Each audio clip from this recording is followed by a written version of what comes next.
Thanks for joining us. Hey, in this episode, we're doing the Cuddeback Cuddelink camera with the Fresnel sensor lens. Stay with us. It only goes in one way, which is nice.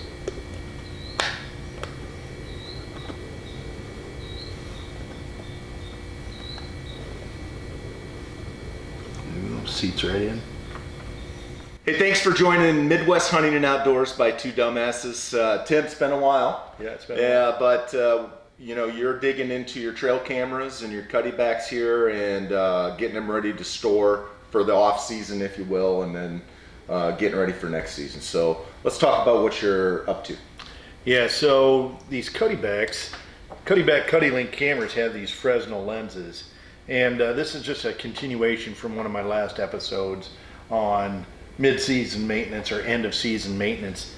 And there's been a lot in the chat rooms around, hey, these cameras not picking up pictures or not being as responsive as some of other people's other types of brands of cameras. And doing a little research, and it really comes down to this Fresnel lens.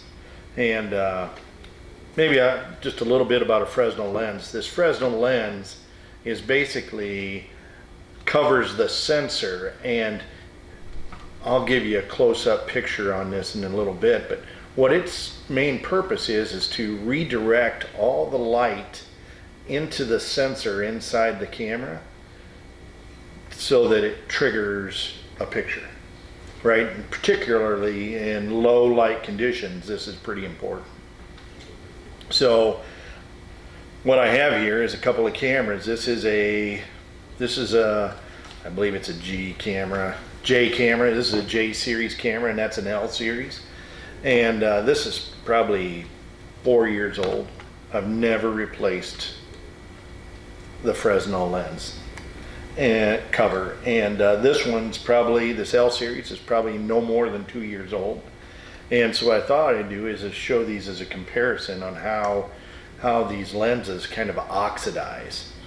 What you have here, this is out of a J series camera, and again, it's probably 4 years old. And here is a brand new cover on right here that's never been exposed to the light, and you can see the dramatic difference, all this oxidation and bleaching out versus how this one's supposed to be brand new. I believe, I've not done any research on this of my own with regards to testing. I probably will after this year, but year on year you probably lose a percentage of Sensitivity, if you will. Yeah, I think that's a good way to look at it. Sensitivity, and you have to decide for yourself on what level of sensitivity is acceptable to you for what you're looking to get out of these cameras. Well, and I think what also is going to play into that decision, Tim, also is how much work it takes to change these out, and then the cost of them. So let's talk about the cost first, because it's pretty darn reasonable, isn't it? Yeah. So again, I've not replaced these. This one's in 4 years. The cost of a replacement lens is $2. So $2 per camera, and you can change them. Pretty easy. We're going to demonstrate how easy it is today. But anyway, if these aren't getting the responsiveness that you have, most likely it's a Fresnel lens. And so anyway, let's get into taking one of these apart. Now, I will tell you the J series cameras are a small Phillips screwdriver. The L series, it's really a Torx screw. They have 5 screws on this, and I think that's like 8. Yeah, 8. So much easier to get into this, and this is a very small Torx screw. So let's get into it. For the J-Series Cuddeback cameras, use the appropriate sized Phillips head screwdriver. Remove all of the screws from the faceplate. Use a knife, pick, or small flat head screwdriver to remove faceplate. Remove and replace Fresnel lens.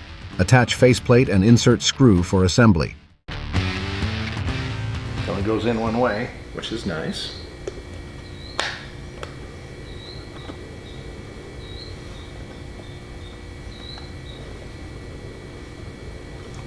seats right in.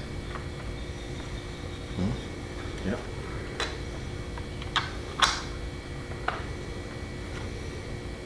And don't screw these in too tight. They weren't tight to begin with. Yeah. They were just slightly snug. All right, so with this, you saw me just replace a lens pretty painlessly. For the Cuddeback L series, cameras use the appropriate Torx screwdriver to remove all the screws. Then remove the faceplate. Finally, remove the gasket containing the Fresnel lens and replace.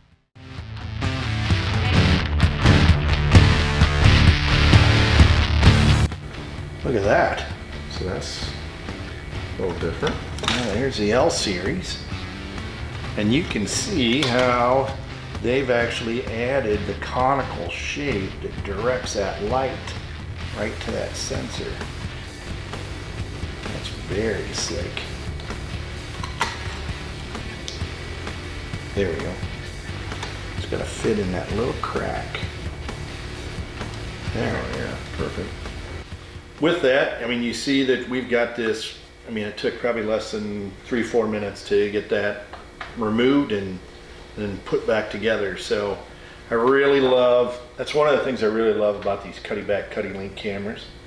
They're just so serviceable. You know, they have a lot of options on them. I can change out the Fresnel lens. I can add black flash if I want. Yeah. I mean, just a lot of things that you can do yourself. Very flexible. Yeah. Yeah.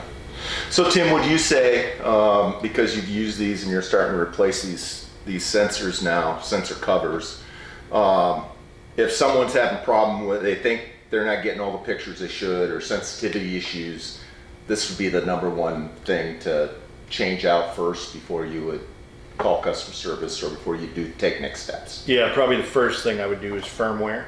Okay. First thing's firmware, check firmware update. Second thing I would do is this. Okay. I think if you cover those two, probably it's time to call. And especially if you've had the camera for several years. Yeah. It sounds like time is causes some of the, it extenuates the problem. Sure. Okay, cool. Any other comments or? No, I just, like I said, I love these cameras. I think there's better cameras out there, but for me and what I'm trying to do, this is perfect. Yeah, the network is just unbeatable. Yeah, for sure.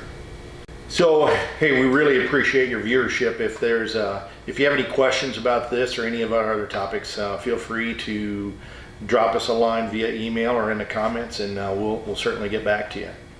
Yeah, 95% of our viewers are new viewers, which means they're not subscribed to our channel. So if you like this content, you know, and you like what we do, we spend time doing this and enjoy what we're doing, but would love for you to hit that subscribe button. But until then, be safe, have fun, and get outdoors. Desperado, sitting in a old Monte Carlo, a man whose heart is hollow.